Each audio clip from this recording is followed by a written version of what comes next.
வணக்கம் மக்களே, இப்போது என் பொண்ணு டோரா பேன்கேக் செய்ய போகிறா. எப்படி செய்கிறதுன்னு பாருங்கள். ஸோ இது வந்துட்டு நம்மளோட சாக்லேட் ரெசிபியோட பார்ட் 2 தான் பார்க்க போகிறோம்.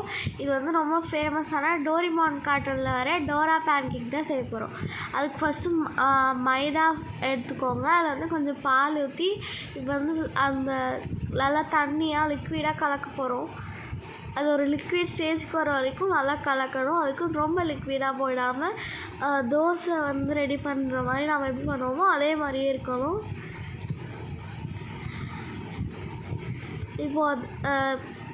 இப்போ வந்து அது கூட கொஞ்சோண்டு சுகர் ஆட் பண்ணிக்கிறேன். நல்லா அதை மிக்ஸ் பண்ணணும்.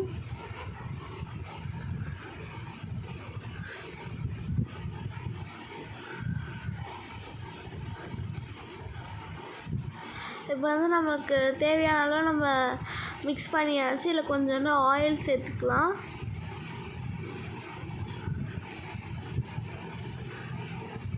கொஞ்சம் பேக்கிங் சோடா, அந்த பேன்கேக் கொஞ்சம் ஃப்ளஃபியாக ஆகிறதுக்காக பேக்கிங் சோடா போட்டுக்கலாம்.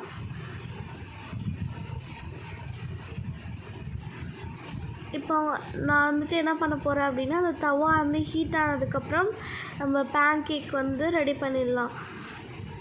தோசை மாதிரி ரொம்ப அதுக்கு ஸ்ட்ரெஸ் கொடுக்காம லைட்டாக நாங்கள் வந்து ஷேக் பண்ணாமல் இருக்கும் போது இப்படி கிடைக்கும். இதுக்கு நடுவில் இப்போ நம்ம சாக்லேட் வந்துட்டு நியூட்டெல்லா ஆர் எனி சாக்லேட் சிரப் வந்து நீங்கள் வச்சுக்கலாம். இல்லை சாக்லேட்டில் வந்து உங்களுக்கு சாக்லேட் ஃபில்லிங்ஸ் வந்து எப்படி கிடைச்சாலும் உங்களுக்கு ஏற்ற மாதிரி நீங்கள் வச்சுக்கலாம். சாக்லேட் இல்லை எந்த ஒரு ஃபில்லிங்ஸுமே அதுக்கு நல்லாயிருக்கும். இதில் வேணால் நீங்கள் ஹனி விட்டுக்கலாம் மேலே சர்வ் பண்ணும்போது.